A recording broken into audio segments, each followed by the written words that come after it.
Hey everyone, how's it going? We just got the closing bell for Monday, April 15th, and it was a pretty wild and pessimistic, not so great day. This morning, we talked about how we really needed the 510, 509, 508 and a half area to be defended today in the S&P 500, and unfortunately, it was not.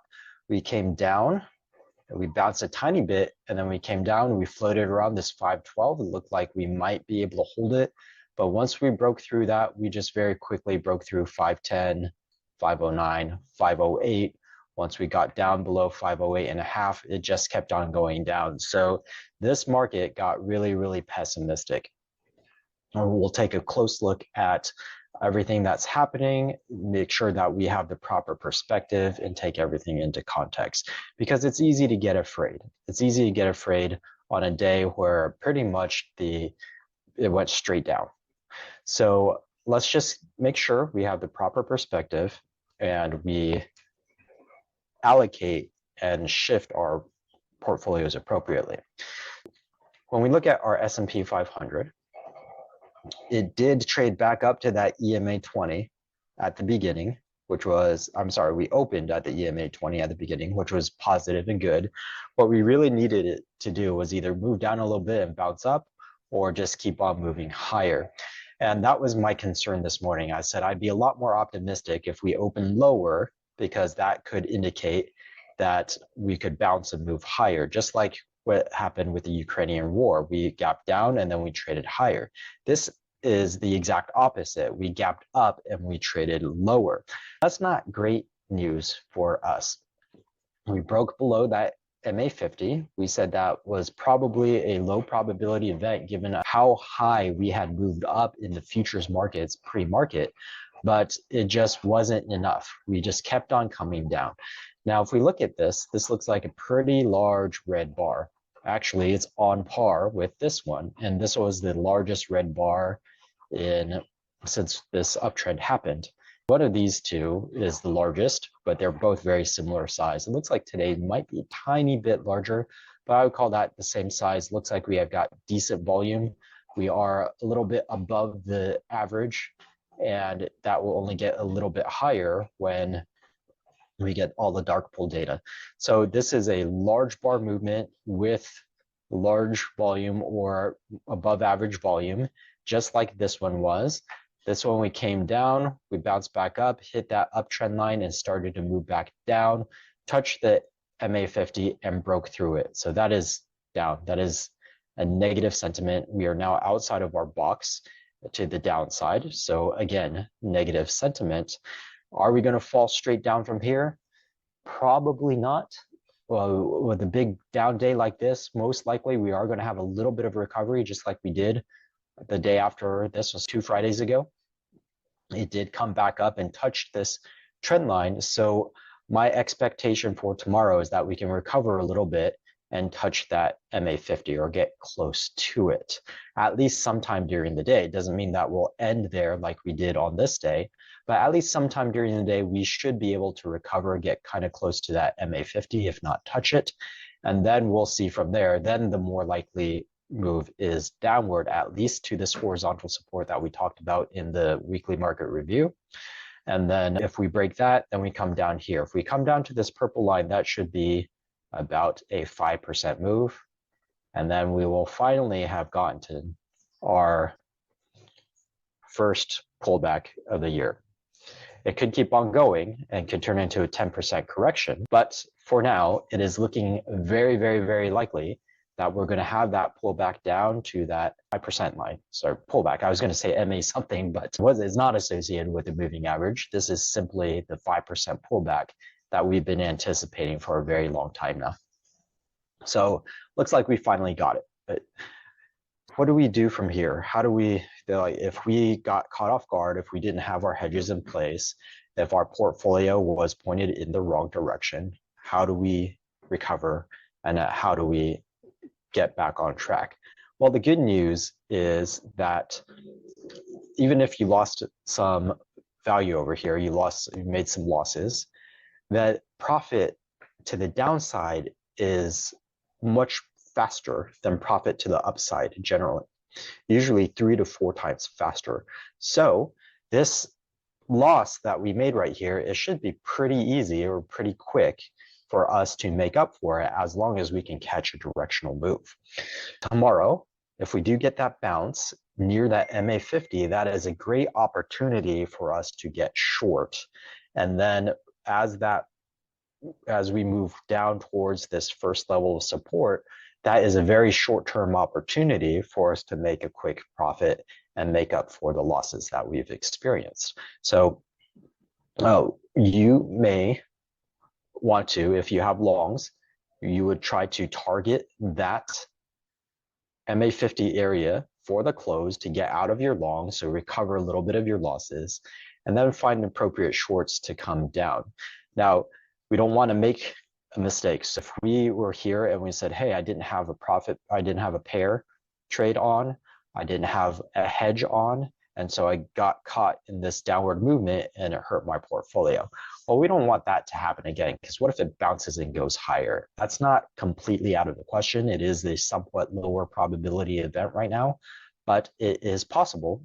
So we wouldn't want to make the same mistake. We would want to create a pair to take advantage of this movement upwards, and then, or we would be able to, we would want to hedge ourselves to the upside this time, meaning that, hey, if we get a larger than expected move upwards, which would be above the MA50, maybe we go all the way to the EMA 20, maybe we go even higher, then we would want to hedge ourselves against that event. So either a profit pair, or I keep saying profit, either a pair or a hedge.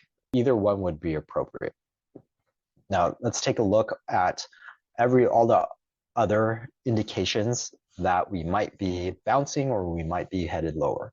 Well, a large down move like this, we close right at the lows, I think. Let's see, what happened to all my, that's weird. Interesting. Let's reload this.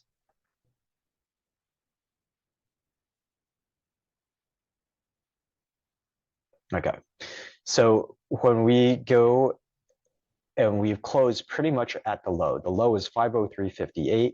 We closed at 504.51. So almost $1 above the close, but that $1 is it's like 20.2%.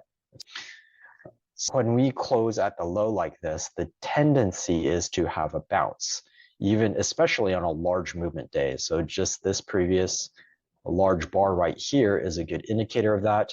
Here you see where we closed at the low. The next day was a little bit lower, but it was a green bar, and then the following day was a recovery. If we close at the low right here, the next day is a bounce back upwards. If we close at the low right here, the next day is a recovery. Close at the low right here, the next day is recovery. Close at the low right here, recovery. Close at the low right here, recovery. Close at the low right here, kept on going down for a couple days. So it's not perfect, but the tendency is close at the low and recover. Close at the low and recover. Close at the low and recover. Here, a couple days down again. So if we are on a strong movement downwards, then it won't be the case. But again, statistically, the tendency is to close at the low and recover. And it was almost a perfect, except for that very first beginning of the uptrend right here, it was a 100% win rate on this entire move upwards, where we closed at the low and we went higher. Now that's an uptrend. We're no longer in the uptrend. Now we're more of a sideways movement. So it's not going to be as prevalent. It's not going to be as probable when we're trading sideways or if we're moving downwards.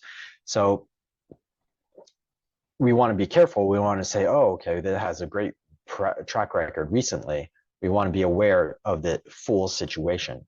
But in any case, the higher probability event is that we can move upwards, unless there is so much fear inside of this market where we keep driving downwards.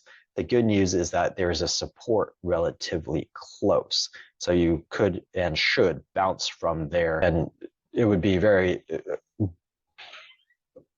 a big market event that would cause this to fall straight through this support right here. That's very unlikely. So we're going to count on the higher probability of a recovery after a big move downwards, and then try to exit any longs that you no longer want to keep, and then you can reposition yourself. A pair trade where you take advantage of a weak stock and one of a stronger stock, and then point your portfolio slightly downwards, because now we are no longer quite neutral. Now we're slightly negative because we broke out of this box. We're no longer saying that we're just chopping sideways anymore. We did break below this box. So unless we bounce back up into the box and stay in the box for a couple days, then for now, our conclusion is that we've now transitioned into a short-term downtrend, which could potentially turn into a bear market. But so far, there's a lot of things that tell us that's probably not the case. In order to get into a bear market, we would have to break both of these levels. And that's, at this point, there's no reason for us to believe that that's going to happen. We are almost assured that we are going to get our 5% correction, and 50-50, or maybe a slightly, like maybe 55% chance that we will go towards that 10% correction at this particular point in time. So we just want to make sure that our portfolio is pointed slightly negatively, and we can do that with pairs trades. That's probably the best option. That's the option that I would prefer over simply hedging a portfolio. Personally, and in my official portfolios, I'm going to be setting up pairs trades to take advantage of the downside.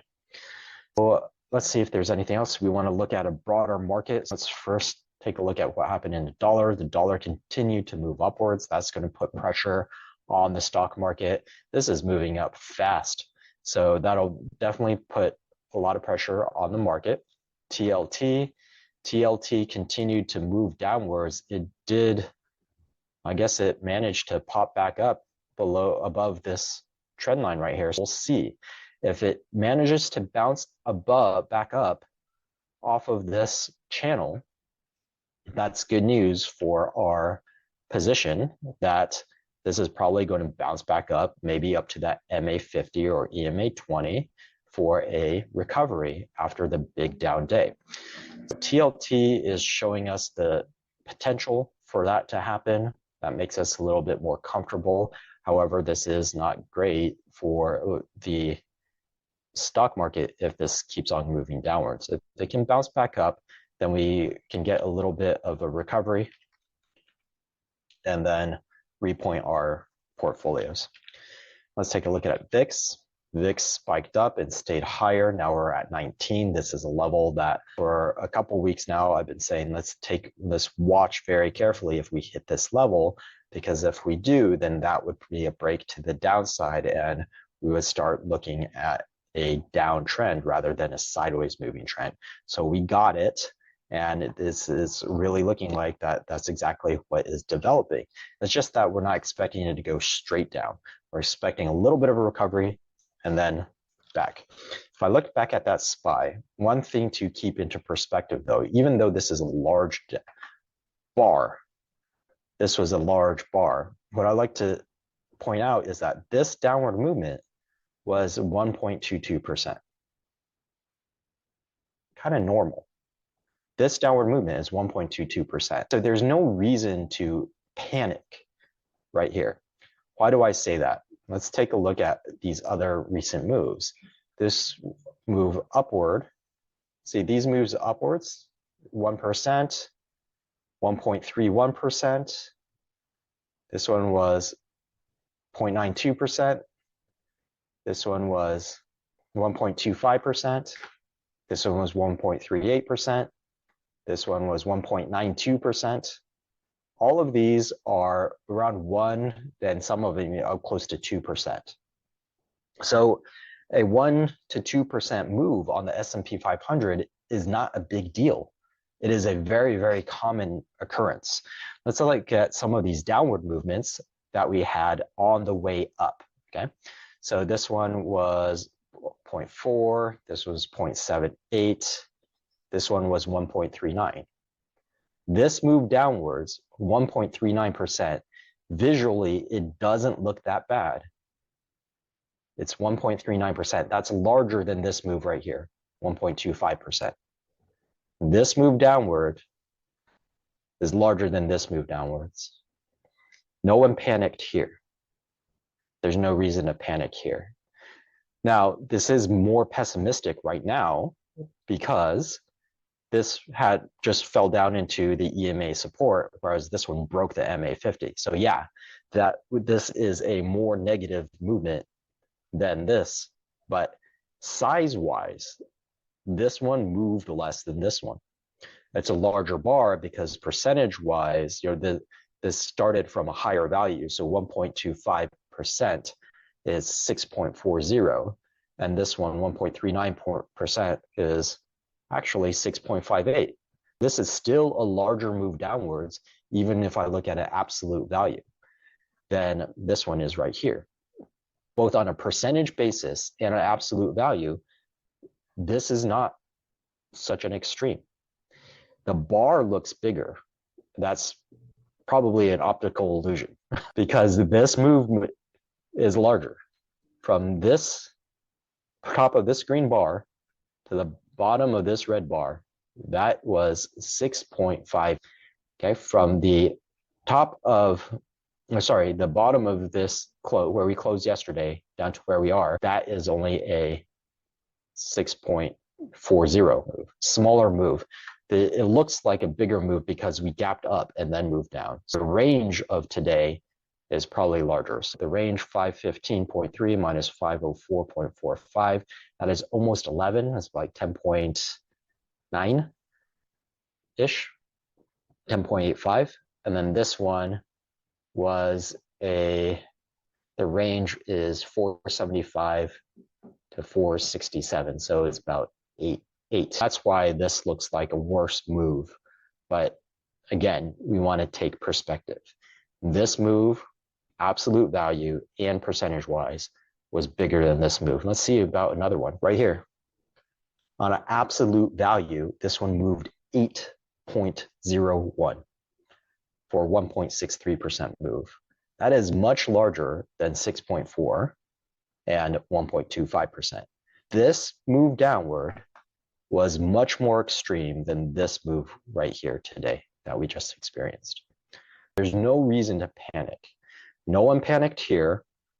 Okay, we just gapped down and moved downwards close to the EMA 20. Again, the situation is slightly different because we didn't gap down, we traded down through the MA 50.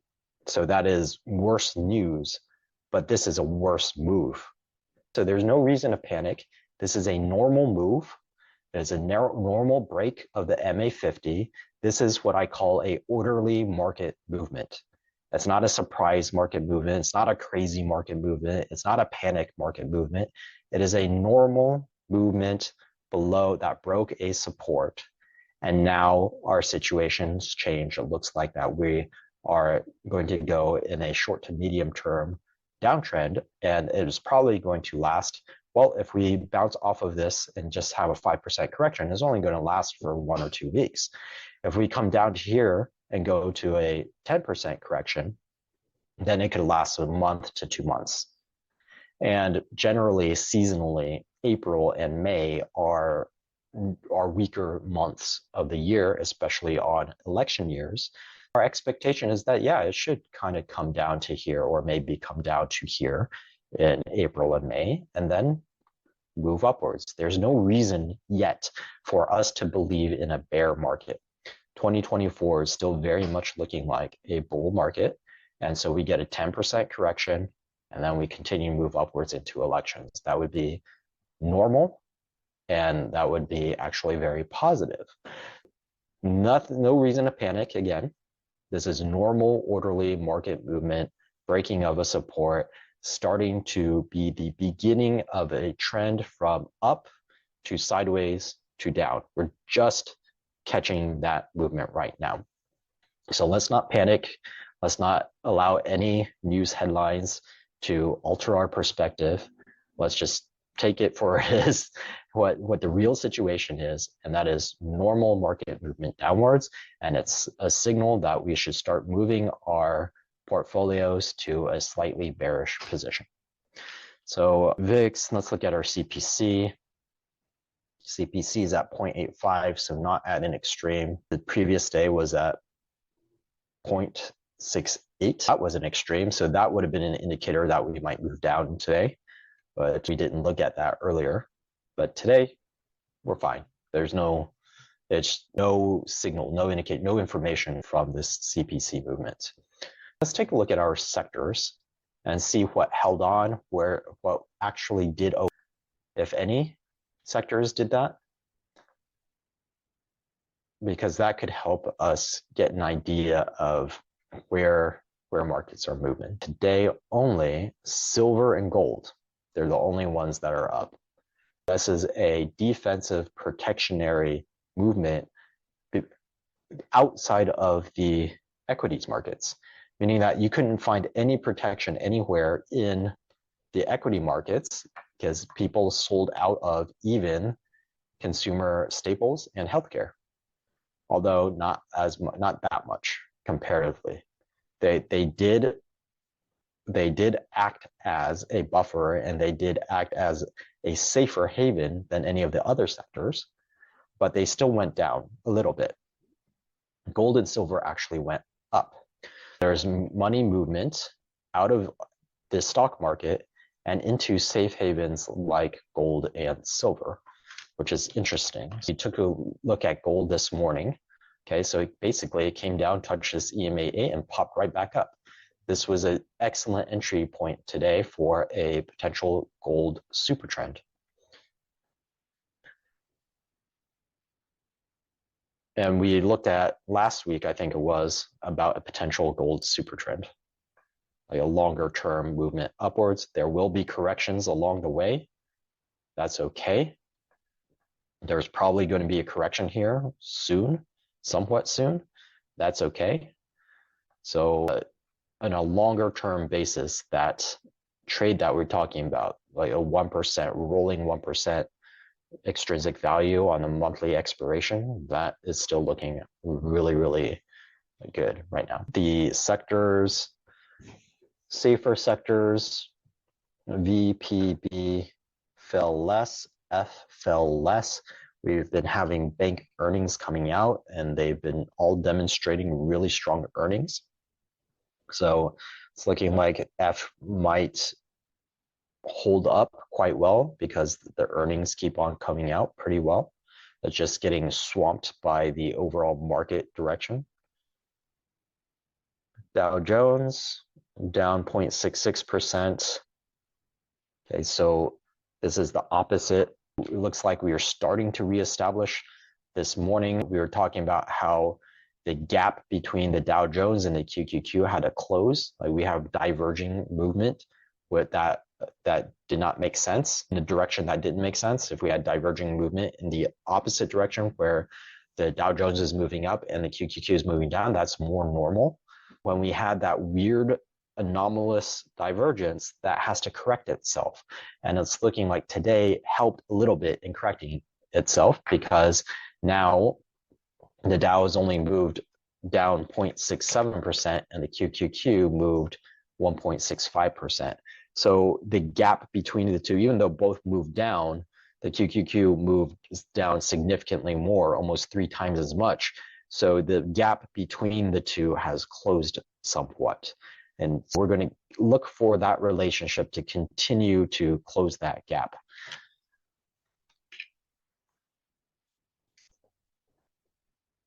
Okay, and it's looking like tech, consumer discretionary, those are the ones that are at the bottom, which makes sense. That this is what we were talking about this morning, where when the building topples, the top tumbles down first, and maybe the foundation survives, unless something happens like a demolition team comes in and blows up the foundation so the entire building falls. Right? This is looking like it's a little bit more normal. where we have the top, where we have the growth stocks, the higher risk stocks tumbling down more than the safer stocks and the blue chips. This is looking pretty good. Now, what we want to see is, does this downward movement, the downward movement tends to defragment our sectors. And once we're defragmented, then it becomes much easier for a bullish movement in the markets. Let's look at this longer term average. Let's see, U and P right next to each other. Excellent. E and V next to each other, which is, okay, it's VRE. Okay, those are next to each other. That's really good. Y is far from K and C. That's a little weird.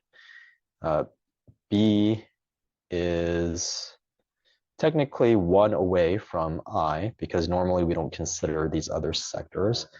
E and F, generally we expect to be closer together, but as long as we have the medium risk in between, then that's not too bad. And then we already talked about the ones that are up here. Not too bad. It's not terribly fragmented like we've seen in the past weeks.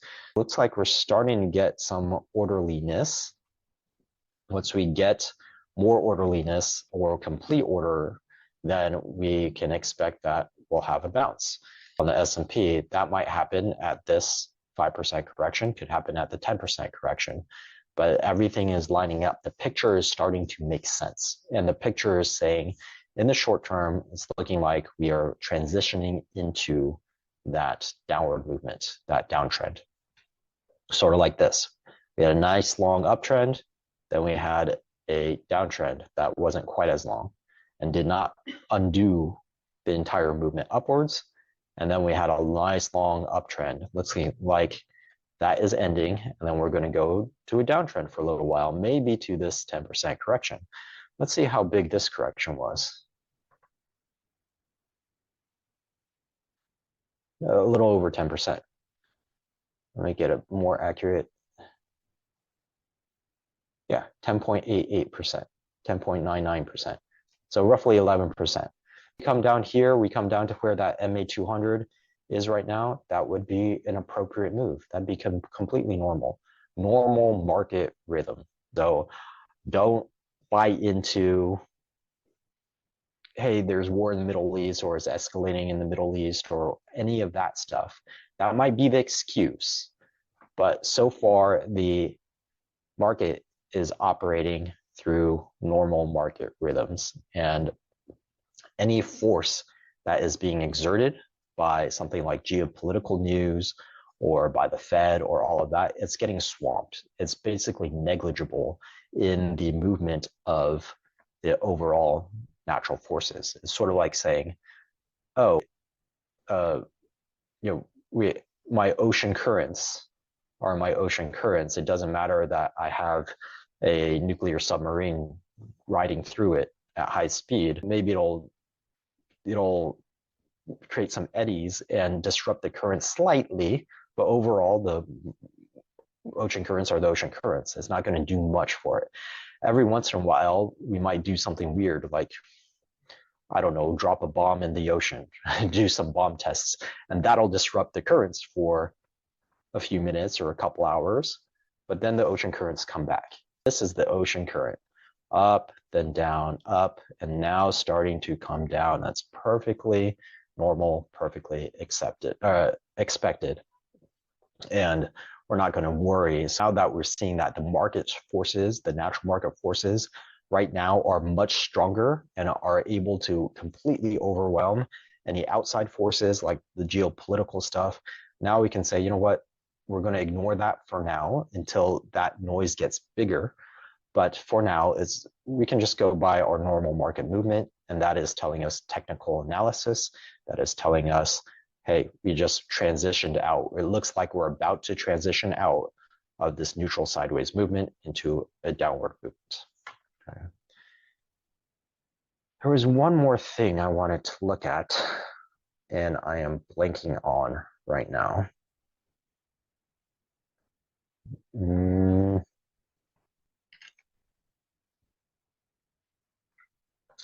Yeah, I can't, let's see, sectors, momentum. We could take a quick look at momentum. That wasn't it, but I'm still not blinking, or still not thinking of, okay. We're getting a lot more red through here. So we're getting a lot more balance. 50-day moving average, 6%. So this is extreme on the real estate. I don't wonder when that happened. We didn't look at this daily over the past week, but it's over the last 2 days. Looks like a lot of these moved below. Look how strong energy is, 100%, still above their MA50. We are expecting the defense sector and the energy sector to still be strong. So we don't have defense in here, but we can take a look at that over here, ITA. The change on the day for ITA was low, is on par with staples. So there's definitely at least some maintained interest, even though it went down. It is one of the stronger or more interesting sectors to institutions. We still want to keep our eye on that, and geopolitical whatnot. Everything I just said about, hey, don't ignore that because natural market forces are in place.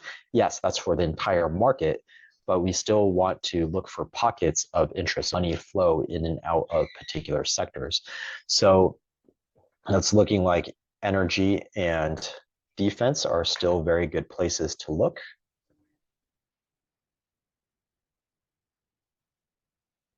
Maybe industrials, I and B, XLI, XLB. Let's take a look real fast. ITA. Okay, still so far holding up okay. Broke through its MA50, but not significantly. So that we'll see if this can bounce, then that would be good news. XLB, XLB broke through its CMA20 the last couple days, but still above its MA50. And then if I look at XLI, even says similar situation, but it wasn't as extreme. We'll pull back to get to that MA50. We're closer to that MA50. Looks like we could get a good bounce. So XLI, XLB are pretty good places to look.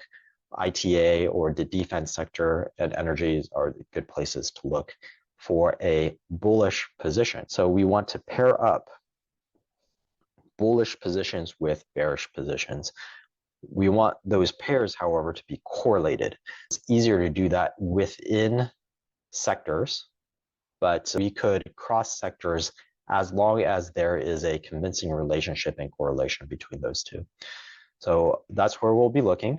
We want to start pointing our portfolios slightly bearish because that's what we're seeing in the markets, where we are starting to transition out of this neutral period and into the, well, we're just at the very beginning. Like basically it just started today, where we left this neutral period and going into the bearish period. However, because it's right at the beginning, nothing is confirmed yet, and there's a possibility of bouncing right back into neutral. So it's very early, and that's why I say slightly bearish. We want to point our portfolios slightly bearish. I think that is a thorough review of what's happening in the markets. Hopefully that's giving you proper perspective. You're not panicking. Everything looks normal. We have this proper perspective on the move in the last 2 days, and it's not even the largest move, not even close to the largest move that we've experienced since October to the downside. Really, there's no reason for us to panic right here. Tomorrow, I will be traveling. I will be on a plane, so unfortunately, I will not be able to do the pre-market, and I will not be able to do the post-market because I'll still be on a plane tomorrow as the markets close.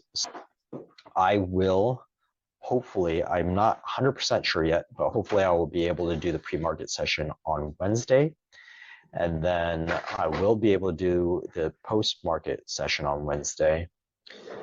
Friday is questionable. I'm not sure yet if I can do the pre or post. Most likely I can do the pre. Maybe we'll be able to do the post. We'll just have to see. I'll let you know as we get closer, or probably the night before each date. But tomorrow there will be no live session in the pre-market. Probably I'll be on a plane, so I won't even record a post pre-market session. Post-market, I'll be on a plane, so nothing live. And depending on how long it takes me to get situated and for the meetings that I have tomorrow, then I may or may not be able to do a recording as well. If I don't see you, then have a wonderful day. Hopefully the guidance that I gave you today gives you a good idea of how to play tomorrow. Remember, we talked about the bounce and recovery is the higher probability event. And then I will see you guys sometime on Wednesday. Have a wonderful day. Have a wonderful tomorrow. And I'll see you guys later.